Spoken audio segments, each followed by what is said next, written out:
syarat sah barang dan juga harga. Syarat sah barang dan juga harga yang dibenarkan oleh syarak untuk kita akad jual beli, ada 5 barang dan juga harga yang kita nak jual beli ataupun nak akad jual beli ini mesti memenuhi 5 syarat.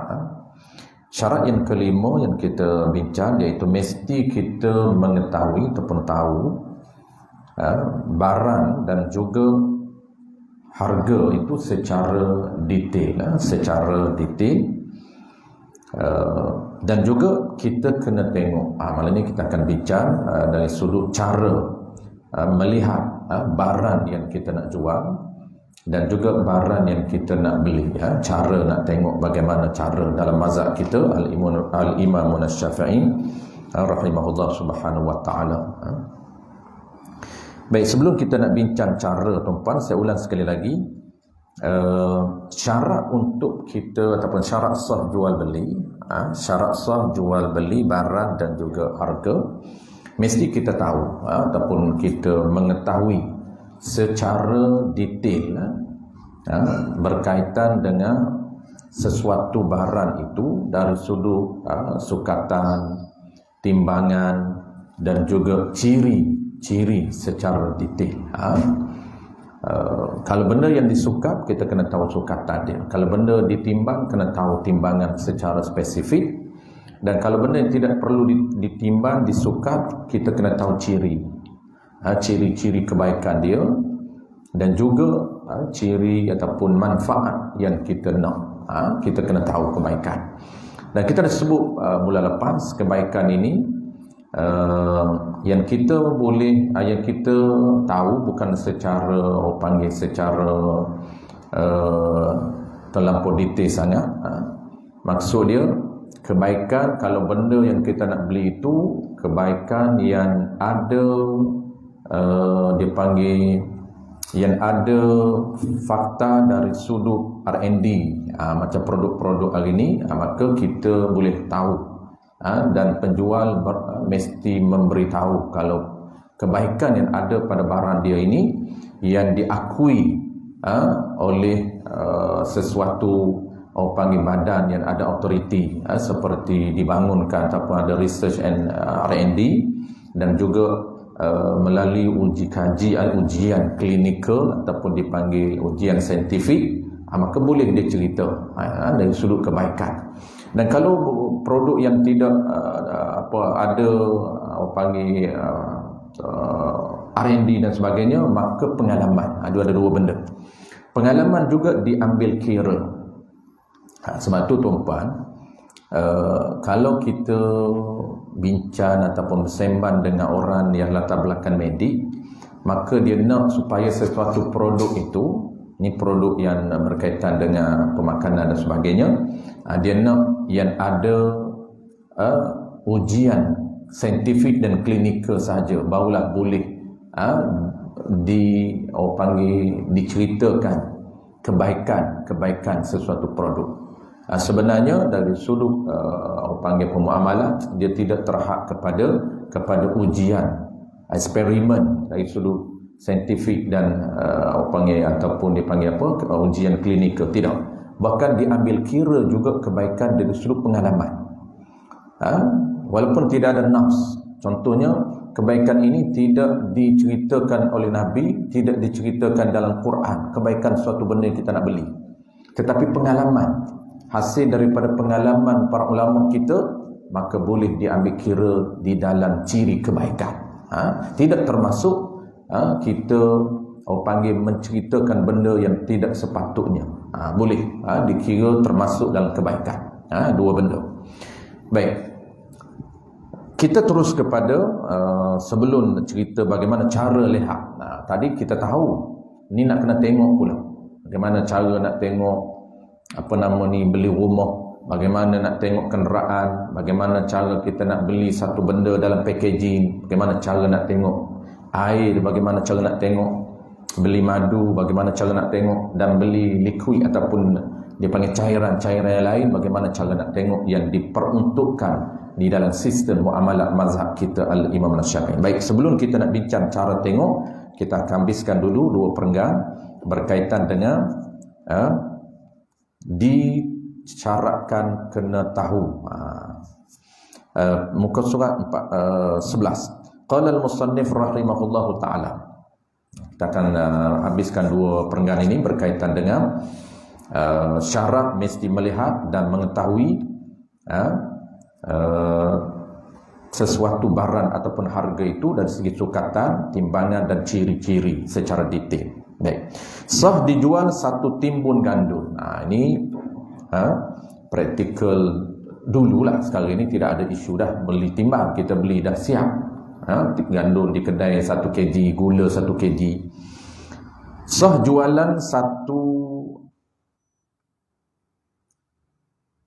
dijual satu timbun gandum yang tiada diketahui sukatannya dengan harga RM5 tiap-tiap segantam. Jadi dia menetapkan gandum ini satu gantam RM5. Atau jual tanah yang tiada diketahui berapa kaki persegi.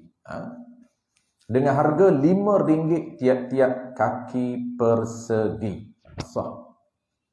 Sah dijual itu dengan syarat dia ketika dia akad jual beli itu dia kena tahu.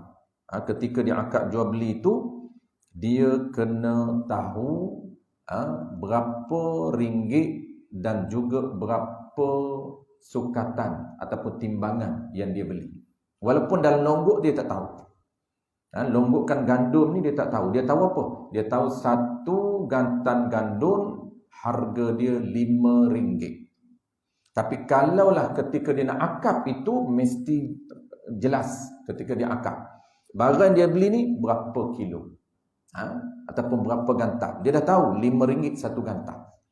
Akad jual beli yang tak diketahui kuantiti, lagi-lagilah tak tahu price, tak sah jual beli.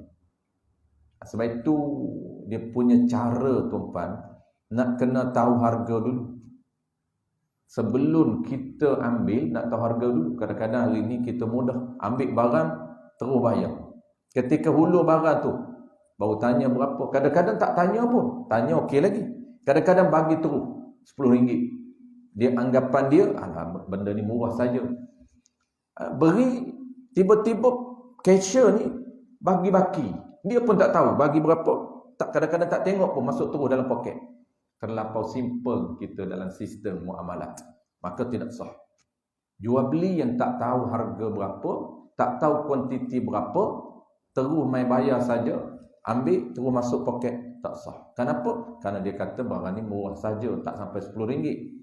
Contoh kita kata tuan-tuan ni lah, kita kata air ni, kita kata buah ni tak sampai RM2.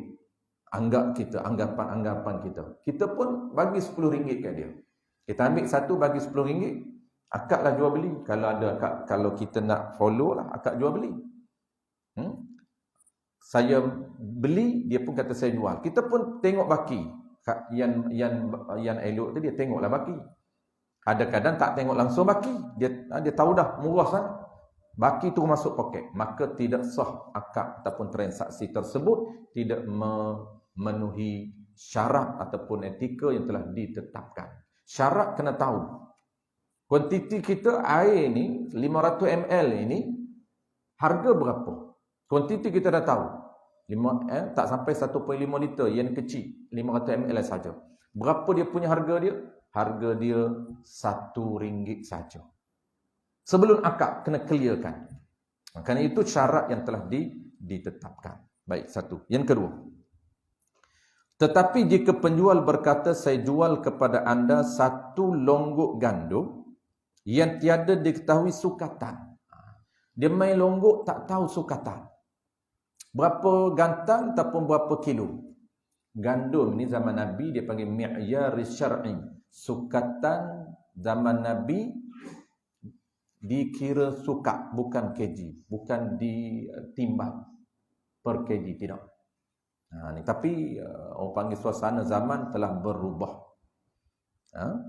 Tetapi jika penjual berkata, saya jual kepada anda satu longgok gandum yang tiada diketahui sukatannya, sukatan gandum, dengan harga RM500 pada tiap-tiap satu gantan RM5 setelah disukat. Jadi isu dia tuan-tuan, kalau longgok beli satu longgok gandum yang tak tahu sukatan berapa, walaupun kita tahu harga RM500, pada tiap-tiap satu gantan tu RM5, total dia RM500. Kenapa? Kerana per gantan itu RM5. Kalaulah ketika akad itu kita tak tahu berapa total sebenar, maksudnya berapa gantan sebenar, tak sah. Jika betul, tapi kalaulah kita tahu dan betul kita suka, itu sah. Ni. Setelah disuka, jika betul ada 100 gantan, sah jualan itu. Kenapa? Kerana dia dah tahu harga dia. Dia dah tahu harga segantan RM5. Cuma dia tak confirm berapa ratus gantan. Ketika dia suka, betul sukatan dia mengikut harga dia, maka sah. Dan jika tidak sampai 100 gantan, nescaya tidak sah. Kalau tak sampai 100 gantan, tidak sah. Kenapa? Kerana tak cukup sukatan dengan harga yang dia tahu. Demikianlah begitu juga dikias, disamakan pada contoh-contoh yang lain. Jika dapat diketahui dirinya jualan itu sah. Kita tahu ciri-ciri dia, kita tahu sukatan dia, kita tahu timbangan dia, kita tahu harga. Itu sahaja basic dia. Dan jika tidak dapat diketahui sukatan, timbangan, ciri, harga, itu dia. Tak tahu, main berhulu saja, maka tidak sah. Tiadalah sah, yakni tidak sah jual beli tersebut. Itulah sebabnya tidak sah menjual barang yang ghaib. Yakni barang ghaib ini tiada dilihat oleh penjual dan pembeli atau salah seorang daripada keduanya, sekalipun keduanya berada di tempat berakad. Walaupun kedua-dua bukan jual beli online, kedua-dua itu berada dalam majlis akad, tetapi mereka berdua tidak melihat. Penjual tak melihat duit dan pembeli tidak melihat barang dia nak beli. Dia bayar dulu sebelum dia ambil barang, maka tidak sah. Jadi kita kena tengok. Jadi dua isu di sini tuan-tuan. Pertamanya kita tahu, dan yang kedua tengok. Kena tahu barang dan harga. Duit, harga tu duit. Kita kena tahu barang dari sudut sukatan, timbangan dan juga ciri-ciri dia. Dan penjual pula kena tahu detail duit dari sudut jumlah, dari sudut ciri. Dia kena tahu. Dan kena tengok. Jadi kita nak sambung isu yang kedua. Bukan sahaja kena tahu, tapi kena disyaratkan dalam mazhab kita, kena tengok barang yang kita nak beli. Kena tengok sebelum, bukan selepas. Sebelum bayar, sebelum akad jual beli, bukan selepas akad jual beli. Dalam mazhab kita, qaul yang azhar ataupun qaul yang mu'tamad, tidak sah jual beli barang yang tidak dilihat sebelum akad. Kita tak tengok sebelum akad, maka qaul yang azhar ataupun qaul yang mu'tamad dalam mazhab al-Imam Asy-Syafi'i tidak sah. Tetapi di dalam mazhab lain, ada 3 mazhab lagi dipanggil a'immatus salasah. A'immatus salasah ini dipanggil apa? Dipanggil iman yang 3. Iaitu iman Malik, Hanafi dan Ahmad bin Hanbal, sah jual beli barang yang tidak dilihat. Dan ada khiyar. Itu dia berbeza 3 mazhab. Dan mazhab kita juga tuan-tuan, kita tak perlu taklid mazhab 3 lagi. Mazhab kita juga qaul dhaif, sah jual beli barang yang tidak dilihat. Kita nak bincang malam ni qaul mu'tamad dulu, bagaimana cara tengok. Apabila tak boleh situasi, tak boleh tengok, sukar untuk tengok, maka kita boleh jual beli barang tak tengok melalui pendapat yang kedua, iaitu pendapat qaul dhaif ataupun dipanggil muqabil bagi qaul yang azhar. Qaul dhaif sah jual beli barang yang tak dilihat. Itu pandangan qaul yang dhaif di dalam mazhab al-Imamuna Syafi'i, seperti pendapat Imam Zarkashi dan Imam Al-Azra'i. Baik. Kita nak tengok tuan-puan cara tengok. Sebab dia ada dua pandangan. Kita nak beramal dengan pandangan yang pertama dulu. Para ulama kita yang wara', dia akan beramal dengan qaul yang mu'tamad. Sebab apa? Sebab mu'tamad ni maknanya aqwalu dalilan, yang terlebih kuat nisbah dalil daripada nas hadis Nabi SAW. Nak jual beli mesti tengok dulu. Kenapa? Nak mengelakkan daripada apa? Daripada berlakunya sebaran bentuk penipuan dan juga dipanggil gharar, sebaran bentuk ketidakadilan kedua-dua pihak. Ini ditutup, Islam menutup sebaran bentuk ketidakadilan dan juga penipuan di antara kedua-dua pihak. Jadi salah satu daripada kezaliman yang berlaku apabila kita tak tengok barang. Kita tengok gambar saja. Sampai barang beli tengok gambar cantik, sampai barang tak seperti gambar yang kita tengok. Itu salah satu unsur penipuan yang ditutup ataupun tidak dibenarkan dalam sistem muamalah mazhab kita al-Imam Syafi'i. Tapi kalau sukar, terpaksa kita nak juga, boleh berdasarkan pandangan yang kedua, qaul dhaif dalam mazhab kita. Adapun mazhab tiga lagi tak menjadi isu. Tiga lagi dia tidak menetapkan melihat boleh jual beli tak tengok. Mazhab Maliki, mazhab Hanafi, mazhab Ahmad bin Hanbal tak perlu tengok barang. Baik. Cara nak tengok barang ni dia ada tiga cara, dia ada dua cara. Cara yang pertamanya ialah melihat barang secara langsung tanpa ada perantaraan. Ini detail dalam mazhab kita. Cara tengok yang pertama. Mesti tengok cara yang pertama, melihat barang ataupun harga secara langsung tanpa ada perantaraan. Kalau ada perantaraan, tidak sah. Tidak dikira melihat. Contoh tuan-puan, perantaraan cermin. Contoh barang tu duduk dalam cermin. Walaupun cermin tu transparent, memang tengok nampak kaca ni. Ni, nampak ni air di dalam. Tapi dia panggil perantaraan botol, perantaraan cermin, perantaraan plastik. Jadi sama ada perantaraan itu cermin ataupun plastik dan sebagainya, maka tidak dikira melihat yang ditetapkan dalam mazhab kita. Sebab itu tidak sah melihat benda yang berada dalam cermin. Contoh jam, contoh emas. Tak nak beli emas duduk dalam bekas cantik dia. Kena buat keluar, tengok. Tak nak pegang pun, tengok. Nak pegang kena minta izin. Kadang-kadang pegang harta orang mudah-mudah. Kita duduk terbiasa tuan-puan. Nak pegang harta orang mesti minta kebenaran. Contohlah nak pegang jam. Tengok jam dalam cermin elok, boleh tak saya nak tengok? Tengok boleh, tapi pegang kena minta lain. Kita ingat tengok dan pegang. Lain. Boleh tak saya nak tengok dan pegang? Nak rasa macam mana tali jam ni kualiti tak kualiti. Emas ni saya nak pegang tengok kualiti tak kualiti. Boleh. Dia tengok, dia buka dalam cermin, tunjuk kat kita, tengok tanpa ada perantaraan. Itu dia panggil cara pertama, melihat barang dan harga yang kita nak beli ni secara langsung tanpa ada perantaraan. Melihat apa ni? Melihat diri, terlupa sebut. Melihat diri barang dan diri harga secara langsung tanpa ada perantaraan. Bukan melihat gambar.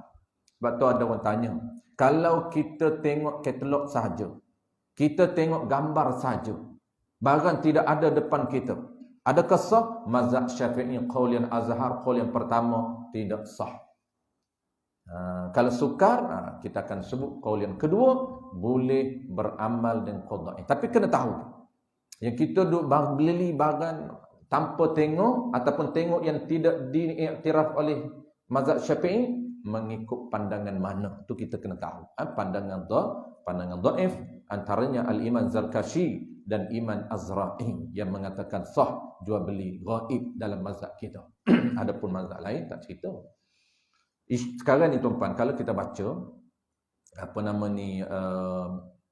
jual beli dalam ekonomi kontemporari, mereka ni kebanyakan mereka tak nyatakan secara jelas identiti.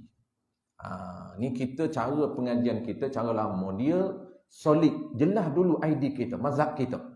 Walaupun semua mazhab sah, mereka mengatakan bahawa boleh jual beli tak tengok pun. Mereka tak cerita boleh ni menurut pandangan mana. Itu orang asah. Dia sepatut orang awan seperti kita kena tahu ID, identiti mana-mana jalur ilmu yang kita nak pegang. Sebab itu merupakan cara masyarakat akhir zaman. Bukan kita hidup zaman Nabi, bukan kita hidup zaman sahabat, bukan kita hidup zaman tabi', kita hidup zaman tabi'in yang mesti ikut mana-mana jalur ilmu sampai kepada mereka. Jadi keempat-empat jalur ilmu tu sampai kepada Nabi sama sahaja, tetapi kita kena jelas. Kena jelas jalur mana yang kita pilih. Sebab setiap empat jalur ini sampai kepada Nabi juga, cuma dia ada perbezaan sedikit. Sebab tu kena jelas ID. Jangan kita kata semua boleh buat asalkan ada pandangan mengatakan boleh. Ya, tapi kena jelas. Sebab tu kita ini tuan-tuan selalu kita sebut kita belajar mazhab Syafi'i. Kita beramal dengan mazhab Syafi'i ketika mana kita sukar untuk beramal mazhab Syafi'i, barulah kita boleh tukar. Jadi step pertama qaul mu'tamad dulu, step yang kedua tak boleh qaul mu'tamad, qaul dhaif. Tak boleh qaul dhaif, step yang ketiga kita tukar akad. Tak perlu akad jual beli, boleh akad lain asalkan dia target tujuannya sampai. Tujuan apa? Tujuan pertukaran tersebut sah. Kita boleh milik barang dan penjual boleh milik duit walaupun tidak menggunakan akad jual beli. Cara yang ketiga. Ataupun cara keempat, bagi mereka yang tak nak tukar, boleh pilih mazhab lain. Ini dia ada struktur, barulah kita clear dari segi nilai intelektual kita. Dia tak akan campur berserabut. Dia tak main hantam saja. Boleh-boleh ni, tak tahu mazhab mana, tak tahu qaul apa dia, kuat tak kuat, lemah tak lemah. Itu bukan cara ulama kita ajar. Ulama kita ini disiplin ilmu sangat ditekan dan dititik beratkan. Baik, settle tuan-tuan. Cara yang pertama. Sebab itu gambar tidak sah, apatah lagi gambar, cara tengok melalui perantaraan pun tak sah. Ni jual beli air ni tuan-tuan, kita akan cerita sekali lagi. Jual beli air, kita tengok macam ni tidak sah. Kena buka. Nak buka tak benar kan? Cashier tak benar. Buka dia kata kena bayar. Ni buka. Saya buka lah pasal tak depan. Kita buka. Kena bayar dulu baru buka. Tak bayar tak boleh. Sepatut buka tengok. Tengok pun bukan tengok semua. Tengok hanya atas saja. Ni kita akan bincang macam mana cara dia. Cara yang pertama kita dah tahu, kesimpulan cara pertama tuan-tuan mesti tengok secara langsung tanpa ada perantaran. Tengok apa dia? Tengok diri, bukan tengok gambar. Tengok diri benda. Di dalam mazhab kita Al-Imam Syafi'i tuan-tuan, diri dengan gambar dia berbeza. Mazhab Syafi'i tuan-tuan, diri dengan gambar dia berbeza. Dia tak sama dengan mazhab lain. Sebab tu tengok perempuan lain dengan tengok gambar perempuan, beza. Tengok aurah perempuan, tengok gambar aurah lain. Dia hukum berbeza. Baik. Yang kedua, cara melihat yang kedua. Cara tengok barang yang kedua dan tengok duit yang kedua. Melihat semua. Ni yang tepat yang kita akan detailkan. Melihat semua juzuk barang. Semua juzuk barang melihat semua setiap juzuk barang dan harga bagi barang yang boleh dilihat. Ini kita akan cerita. Dia kena tengok semua juzuk. Semua juzuk barang dan juga duit ataupun harga. Semua juzuk ataupun setiap juzuk ataupun setiap diri, barang dan juga harga itu mesti lihat semua. Melainkan, ini ada pengecualian, ada 3 pengecualian. Setengah kitab dia ada 4, tapi kita sebut 3, kita rangkumkan. Melainkan barang yang sukar untuk dilihat semua. Tak boleh nak tengok semua juzuk. Melainkan sukar untuk dilihat semua juzuk barang, dibenarkan untuk melihat sekadar kemampuan. Ini dia ada pengecualian. Ada 3. Yang pertama apa tuan-tuan? Kita tengok. Yang pertama, sekiranya benda itu, benda yang kita nak tengok ni, benda yang kita nak lihat ini, tak mampu kita tengok semua benda, tapi kita boleh tengok sebahagian benda itu, dia sama. Ataupun dia mengikut benda yang kita tak tengok. Sebahagian kita hanya mampu tengok sebahagian daripada luar saja. Dan sebahagian yang kita tak tengok itu dia mengikut. Dia follow benda yang kita tak tengok. Mana contoh tuan-tuan? Contoh dinding. Kalau ikutkan mazhab Syafi'i, dia kena tengok semua juzuk. Contoh kita nak beli rumah. Bagaimana nak akad jual beli rumah? Tak kisahlah rumah baru ataupun rumah second hand. Rumah yang dah ada. Bukan kita jual rumah yang masih belum dibina. Itu cari lain cara akad dia. Tak boleh jual beli. Ada cara akad dia berbeza. Bukan akad jual beli. Kerana barang belum ada. Rumah belum dibina lagi. Baru kita pilih lot. Lot mana kita pilih? Rumah belum dibina. Itu lain. Akad lain. Tapi kita nak bincang akad rumah dah ada. Rumah dah siap, tersegam dah siap dah. Maka kita sepatutnya kalau kita tengok cara yang kedua, cara pertama tengok secara langsung, cara yang kedua nak tengok ni pula kena tengok semua ataupun setiap juzuk diri benda itu kena tengok. Maksud dia tuan-tuan, bin kena tengok. Mana nampak bin? Kita nak tahu daya tahan apa rumah kita ni, bin dalam mana? Kita hanya tahu tapi tak boleh tengok. Kena tahu. Kena cerita kepada pembeli. Bin ni kita bina berapa kaki, mantap. Itu kenapa? Kerana ciri-ciri kebaikan yang pembeli nak. Kalau pembeli tahu hak dia sebagai pembeli lah. Kalau pembeli tak tahu hak dia, dia tengok biasa tu, dia tengok cantik jadi. Dia kata saya dah kenal dah rumah ni. Dia tak tengok dari sudut ciri-ciri yang lain. Islam menetapkan secara detail. Dia kena tahu. Dinding ni pula dia tengok luar. Cantik cat ni. Dia tak tengok yang dalam. Bata dalam tak tengok. Betul tak dia buat dengan bata yang diberitahu oleh pihak developer ataupun salesman? Betul tak? Maka kena tengok. Tapi tak boleh tengok. Maksud apa? Tengok luar. Benda luar ni yang dia simi ni, dalam simi tu sama. Tu dia panggil follow. Yang benda yang dia tengok. Maksudnya kalau buka simi sama dengan dalam bata yang sama. Tu dia panggil pengecualian pertama. Tak boleh tengok kalau sukar nak melihat semua, melainkan dia boleh melihat sebahagian barang yang dia nak beli itu, benda yang dia tak tengok lagi, barang yang dia tak tengok lagi sama ataupun dia mengikut apa yang dia tak tengok. Contoh lagi, dia hanya tengok shilling. Sepatut kena tengok dalam shilling. Patut dia kena buka tengok semua. Ini pendetailan, kehalusan peraturan yang ditetapkan. Nak mengelakkan daripada penipuan. Betul tak dia cerita dalam ni yang dibuat daripada kayu sekian, dia dah cerita cantik dah, kita nak tengok betul tak betul. Kena tengok cili. Tapi memadai, kalau sukar nak tengok, kita tengok depan saja, ditutup dengan cili, dalam tu tak tengok, dimaafkan.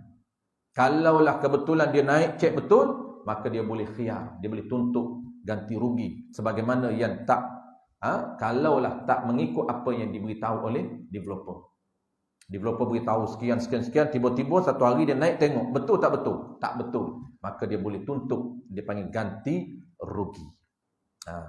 Okey. Bumbung, atas bumbung dia kena tengok. Kena naik semua. Jenuh kita nak naik. Maka dia tengok depan, bumbung depan sama dengan bumbung belakang. Kalau dia guna atap yang sama, memadai tengok depan. Belakang cukup. Kenapa? Melainkan barang dia tengok, yang lagi tak tengok itu mengikut barang yang dia tengok. Maksud atap yang sama. Tapi kalau atap yang berbeza, kena tengok. Bumbung lain, atap tengah lain, dapur lain, atap berbeza, maka dia kena tengok.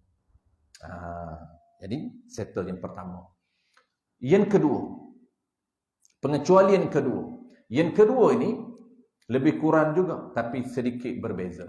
Kalau pertama tadi dia mengikut barang, dia melihat barang, dan barang yang dia tak tengok tu mengikut, follow, atap yang sama. Yang kedua lebih kurang sama. Apa dia? Barang dia hanya melihat sebahagian barang, dan selebihnya, bakinya sama dengan barang dia tengok. Contoh macam mana? Contoh dia ialah jual beli air. Air ni sepatut setiap kita kena tengok. Keluarkan air dalam ni sebab kita nak tengok semua air. Tapi kita tak tengok. Kita hanya tengok di atas. Kalaulah kita nak tengok, dibenarkan tengok, boleh tengok, sah. Hanya kita tengok atas. Buka, tengok atas saja. Maka permukaan atas itu, di tengahnya, di bawahnya, sama dengan atas. Sah kita melihat sebahagian daripada barang, dan bakinya yang selebihnya sama. Begitu juga jual benda longgok. Jual buah yang longgok, buah anggur, buah kurma secara longgok. Belum kita timbang. Kita tanya, "Ban, kurma berapa?" Dia kata, "Jual sekilo 120." Tengok depan cantik. Atas cantik. Maka bawah itu sepatut sebelum kita beli, kena tengok sebiji-sebiji. Payah nak tengok sebiji-sebiji ni. Lambat. Kalau kita nak buat, bolehlah. Kalau sanggup nak buat. Tengok sebiji, cantik. Sebiji, cantik. Sebiji, cantik. Maunya sejam. Baru beli sekilo. Jadi oleh kerana lambat, sukar, maka syarat menetapkan tengok permukaan. Dengan syarat di tengah itu dan di bawah itu, dia kaut sekali letak per kilo. Dia kaut sekali sukat letak per kilo. Dalam sukat dia tu nampak depan saja. Tapi tengah dan di bawah sama. Maka sah. Tapi kalau tengah dia tipu, tengah dia bubuh grade lain, bawah dia bubuh grade lain, tak sah. Kita mesti tengok semua. Tanya toke, grade sama dah? Dia kata sama saja. Atas pun sama, bawah pun sama. Maka sah kita tengok atas. Itu apa saja jual beli yang jenis kita tengok permukaan sahaja boleh. Baik, settle. Yang ketiga, kita dah azan. Yang ketiga, dia ada 3 sahaja pengecualian. Yang ketiga ni tuan-tuan, dia agak praktikal dengan kita. Kita kena tahu sebab dia, panggil tuan-tuan, dia jadi isu kalau kita tak tahu. Mana dia? Jual beli durian, jual beli kelapa. Yang popularnya lah jual beli durian. Jual beli durian ni ada kata kena buka dulu. Ada kata yang terbaiknya ialah buka, lepas tu sale. Inilah dia peniaga yang bagus. Jual sebiji itu dia kata tak berapa baik. Dia pun tak berani juga nak hukum. Tak berani nak kata haram tak sah. Dia kata tak berapa bagus. Itu saja. Maknanya kita tak tahu fakta yang jelas di dalam jenis-jenis jual beli, jenis barang yang kena buka ataupun tak perlu buka. Baik, dia asal memanglah, dia asal kena tengok sebelum kita beli. Kalau kita tahu asal saja, kita tak tahu pengecualian dia tu, menyebabkan kita paksa penjual suruh buka. Saya tak nak beli kalau kalau you tak nak buka. You buka dulu baru saya beli. Dia kata kalau saya buka, you tak nak beli, rosaklah barang. Dia pun ada hak yang Islam jaga juga. Baik. Pengecualian nombor 3 apa dia tuan-tuan? Nombor 3 ini, dia melihat, tak mampu nak melihat semua. Tak boleh. Tak melihat semua. Hanya melihat sebahagian kulit luar yang menjaga isi. Ini spesies ataupun jenis barang yang ada kulit. Maknanya mudahnya ialah buah.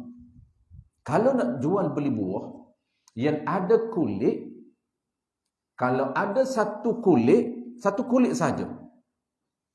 Contoh tembikai. Satu kulit saja. Kulit luar menjaga isi. Tembikai, mangga, satu kulit. Apa lagi? Buah durian, satu kulit. Maka kulit luar dia jaga isi, maka tak wajib memadai kita tengok kulit luar saja. Kalau tak sama kulit luar, maksudnya kita tengok kulit luar cantik, buka isi buruk, boleh khiyar, boleh hantar balik. Islam menetapkan khiyar. Khiyar aib nama dia. Boleh tukar. Maksud tukar ni, hantar balik, wajib dia ganti balik. Kalau buah dia tak ada, dia bagi duit balik. Tu Islam dah jaga, cover dengan apa? Nak menyelamatkan daripada penipuan, khiyar. Kita akan belajar akan datang bab khiyar. Jadi kalau kulit dua, ni kulit dua wajib buka. Qaul mu'tamad, kalau dua kulit, contoh kelapa. Kelapa ni kulit dia ada dua. Satu sabuk cover tempurung, dan kedua ialah tempurung dia cover isi. Tempurung itu menjaga isi dan sabuk luar itu menjaga tempurung. Maka di sini qaul mu'tamad wajib mesti tengok tempurung. Tak boleh jual beli buah kelapa tanpa dikopek terlebih dahulu. Kopek apa dia? Kopek tabuk saja. Tak perlu dibelah. Kalau nak beli belah, nak beli santan tu tak apalah. Nak beli kelapa sebiji, nak balik parut sendiri. Yang mana kena buka tengok, hanya ditetapkan tengok kulit yang cover isi. Tak boleh tengok kulit luar, tidak sah qaul mu'tamad. Melainkan qaul dhaif, sah jual beli tak tengok. Maksud apa? Tengok luar saja. Sah jual beli kelapa tak kopek. Itu qaul dhaif. Biasanya orang duk buat hari ni tuan-tuan di kampung, dia keluar beli kelapa yang tak kopek. Sebab dia nak tahan lama.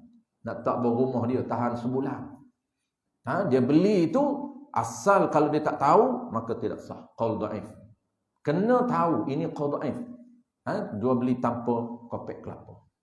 Qaul mu'tamad kena buka. Kena buka. Kenapa? Kena tengok kulit dalam. Betul dah isi besar mana? Kadang-kadang sabuk tebal. Kita tengok tabuk besar ni tuan-tuan, oh besarlah isi dia. Tidak. Ini Islam menutup ruang daripada berlakunya penipuan. Kita beli sabuk dia besar, buah dia besar, maka tiba-tiba balik kopek, dia punya isi dalam besar penumbuk saja. Kecil saja dia punya apa? Dia punya tempurung. Ini dipanggil penipuan. Maka nak mengelakkan daripada penipuan, biar real betul beli ini isi besar mana, maka kena kopek dulu. Itu qaulian mu'tamad. Baik, itulah dia 3 pengecualian. Dalam poin yang kedua, dia ada 2 cara melihat. Seluruh kena tengok semua diri, melainkan sukar tak boleh tengok semua, boleh tengok sebahagian. Maka ada 3 pengecualian yang boleh tengok sebahagian. Pertamanya, sebahagian yang kita tengok itu mengikut sebahagian yang kita tengok, seperti jual beli rumah binaan dan ladang ataupun kebun. Dan yang keduanya ialah tak mampu nak tengok semua, hanya mampu melihat sebahagian daripada diri benda, dan baki yang tak tengok itu sama grade ataupun sama jenis dengan benda yang kita tengok. Yang ketiganya ialah tak mampu nak tengok semua benda, hanya mampu tengok kulit luar yang jaga isi dalam, iaitu jual beli buah. Jadi kesimpulan tuan-tuan, jual beli buah durian tak wajib buka, boleh jual beli, sah jual beli qaulian mu'tamad tanpa buka. Tanpa buka. Bukan kata qaul dhaif. qaul muktamad pun tak wajib buka. Kerana dia ada dua isi. Dia satu kulit saja. Tapi kalau nak buka tu tak menjadi isu lah. Nak buka lagi baguslah. Tapi nak cerita hukum. Hukumnya tak wajib buka. Qaul muktamad. Qaul dhaif lagi-lagilah boleh sah. Jadi kesimpulan tuan insya-Allah akan datang kita baca. Ni hari ni kesimpulan sebelum kita baca. Cara melihat dalam kitab kita ni dia sebut alif ba ta, ada 3 cara melihat juga. Jadi kita sebelum kita baca minggu akan datang kita buat kesimpulan terlebih dahulu. Jadi apa yang kita panggil apa tuan nak praktik di lapangan, maka kita taklid qaul yang dhaif. Contoh tuan beli biskut, mana nampak biskut? Nampak gambar saja, tidak sah gambar. Kerana kena nampak diri biskut itu. Betul tak kita nak biskut? Contohlah biskut manci kita nak. Ada gambar, cantik gambar. Maka tengok gambar saja, dalam tak nampak sebab packaging dia warna merah, dia tak transparent. Kalau transparent pun tak sah juga. Maka kita kena ikut qaul yang dhaif dalam mazhab kita Al-Imam Syafi'i tanpa kita taklid mazhab lain. Boleh kita teruskan dalam mazhab kita iaitu berdasarkan kepada qaul dhaif. Tengok apa namanya jual beli tak tengok, dia panggil bai'ul ghaib. Jual beli biskut tak tengok, jual beli Milo tak tengok, jual beli apapun benda-benda, majoriti benda hari ni benda yang packaging tak nampak. Packaging tak apa pun sama je tu. Asalkan packaging saja benda tu tak nampak. Akak dulu baru tengok. Tengok botol saja. Tak kisahlah apa pun. Produk suplemen sama je. Asal kena tengok dulu dalam tu. Ada kita hanya cerita 60 biji. Biji besar mana? Kita cerita 500 mg. Kita hanya cerita saja. Tapi tak nampak. Sepatut kena tengok. Cerita itu untuk mengetahui. Tapi tengok itu isu lain. Maka kita kena tahu qaul yang dhaif. Tanpa tengok, hanya tengok botol saja. Jual beli apapun. Jual beli air dalam botol. Jual beli madu dalam botol. Sama saja. Kena taklid qaul dhaif. Begitu juga jual beli minyak. Kalau tuan nak jual beli minyak, maka jual beli minyak ini, minyak di petrol station, kita pergi bayar. Barang tak tahu sukat berapa. Mazhab Syafi'i ini tuan tak boleh beramal dengan jual beli. Paling simple, kena niat heboh. Tak perlu tukar mazhab lain. Ketika kita bagi itu, kita niat pertukaran di antara dia bagi minyak kepada kita dan kita bagi duit kepada dia. Pertukaran melalui akad heboh. Sebab kita kena sukatan liter. Betul tak 1 liter? Dia nak minyak tanpa cukup 1 liter. Kita tak yakin. Dia kena yakin cukup. Tak yakin. Kadang-kadang angin lebih. 1 liter tuan, dia contoh kita boleh RM50. 48 poin berapa, tak sampai 49 lagi. Dia dah stop dah. Maksudnya dia akan mengalir slow. Angin lebih. Dia push angin. Kalau betul-betul kita nak contoh 25 liter, dia mesti yakin 25 liter. Dia tak boleh campur dengan naik liter itu dengan tekanan angin. Tak dibenarkan oleh syarak. Mesti betul minyak 45 liter. Kita tak yakin 45 liter. Memang sukat per liter. Tapi tak yakin sukatan. Yang kedua, tak tengok. Okey, tak apa. Tak tengok kita boleh. Boleh jual beli qaul dhaif, tak tengok.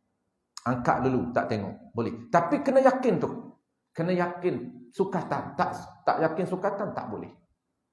Jadi selamatnya tuan kita akad heboh paling mudah. Boleh heboh saja ataupun boleh juga heboh bisawabin. Wallahu a'lam. Bismillahirrahmanirrahim. Alhamdulillahirabbil alamin wassalatu wassalamu ala asyrafil anbiya'i wal mursalin wa ala alihi wa ashabihi ajma'in. Allahumma faqihna fid din wa 'allimna ta'wil wa ja'alna minal ulama'il 'amilin wa ja'alna minal mukhlisin. Wa sallallahu ala sayyidina Muhammad wa ala alihi wa baraka wa sallam walhamdulillahi rabbil alamin.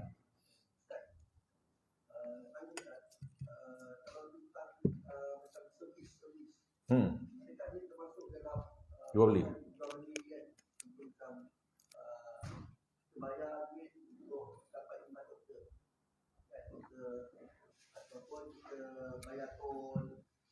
Okey.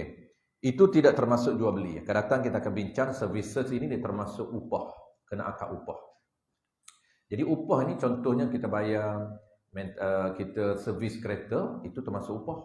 Dia panggil bayar upah bukan jual beli.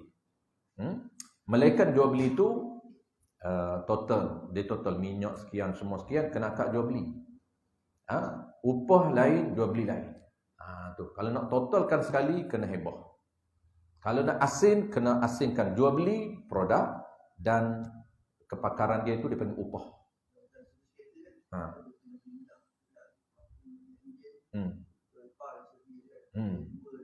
Dua dan satu.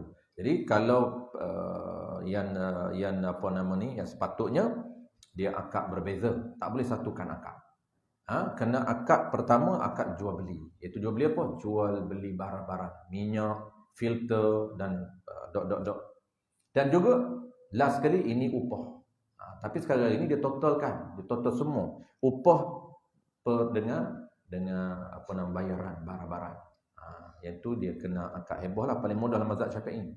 Kalau nak akad spesifik, kena akad dua. Pertama jual beli, settlekan, okey, yang ni you bayar upah. Tengok upah berapa? RM60.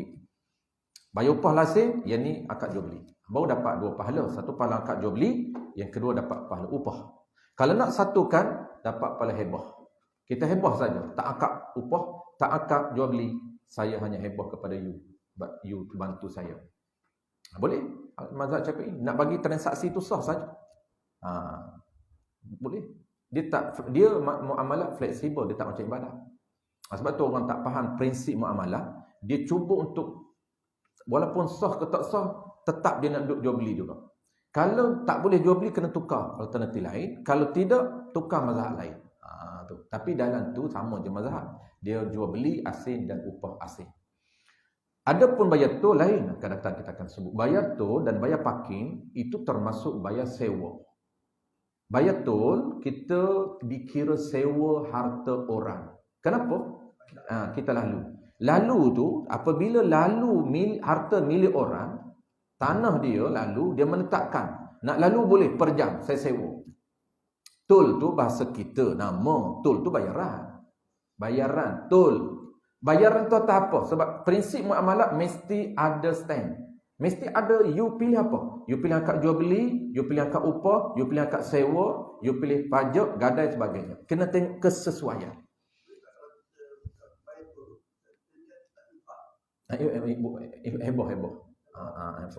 Infak ni mana pemberian lah. Pemberian heboh, infak dengan heboh, infak dengan hadiah, infak dengan sedekah. Jadi infak ni dia term merujuk kepada pemberian. Maka pemberian tu dia spesifik. Ada pemberian dasar apa nama ni heboh. Ada pemberian atas dasar hadiah. Ada infak atas dasar sedekah. Tu. Jadi kita infak tol tu atas dasar apa? Atas dasar heboh boleh, ataupun dia asal sebenarnya ialah sewa. Tapi sewa tu dia kita akan belajar ke datang, dia kena ada lafaz ijab qabul. Tidak ada lafaz ijab qabul dengan mesin je, mai tas enggo tas. Jadi paling mudah dalam mazhab kita ialah kita kena niat ketika tas itu saya heboh. Kita heboh kepada pihak dia. Dan sebab heboh paling simple, dia tak wajib khabar segera. Nak dalam dunia digital lagi praktikal akad heboh. Akad heboh ni dia tak perlu ambil segera duit yang kita perlu, tak perlu. Tambah-tambahlah dalam touch and go saja. Dia hanya nilai, bukan ada duit. Dia hanya ada nilai. Begitu juga parking. Parking kat sewa. Kalau ada qarinah parking haram, siapa pak tak bayar, tak boleh. Tak boleh ambil free kerana itu harta orang. Apabila harta orang sama ada harta itu milik awam, tetap harta pihak yang mengurus. Contohnya Pembandaran Putrajaya. Itu dipanggil harta milik awam. Tapi walaupun harta milik awam, dia menetapkan, dia tak bagi free, dia menetapkan bayaran. Wajib kita bayar. Kerana itu bukan harta milik kita. Dia kata kita ada qarinah. Mana qarinah ni ada signboard yang mengatakan parking bayar per jam.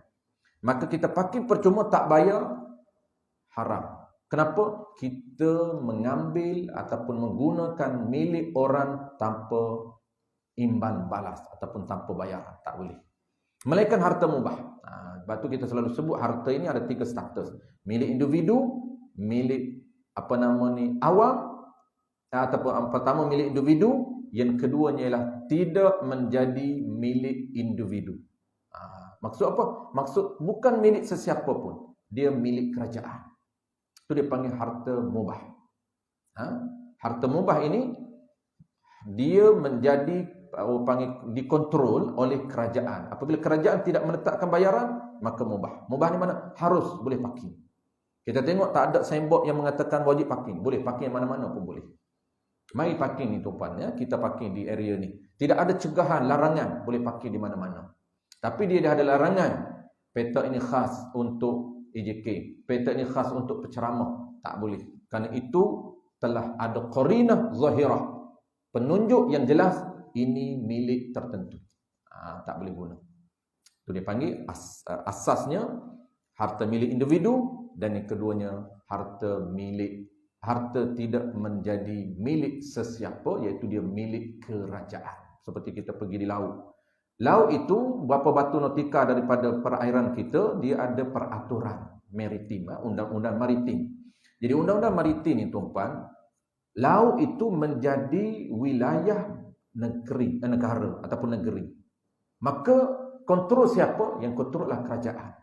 Maka wilayah itu dia menjadi harta mubah. Sesiapa boleh menangkap ikan di perairan milik kita yang tidak dicegah. Tapi kalau masuk perairan orang lain, masuk perairan Thailand, dia cegah daripada orang luar untuk menceroboh, haram. Tak boleh. Kita rakyat Malaysia boleh bebas untuk berada perairan Malaysia. Tak kisahlah berapa batu nautika daripada laut. Asalkan tidak ada pencegahan, maka boleh. Itu dia panggil harta mubah. Sebab tu apabila sesiapa saja pergi memancing di harta mubah, dapat ikan dia milik dia. Milik dia. Asalnya tidak menjadi milik siapa? Milik kerajaan. Maka apabila dia tangkap, menjadi milik dia. Dan dilepas balik, mubah balik. Ada larangan tak boleh. Nak dilarang memancing. Lagi tak boleh. Larang jelas. Tak boleh. Nak pergi mancing dalam hal kolam orang. Kolam individu. Main hantar, main bedah. Lagi haram.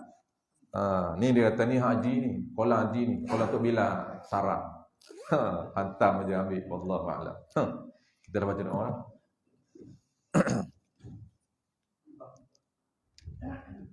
Mubah.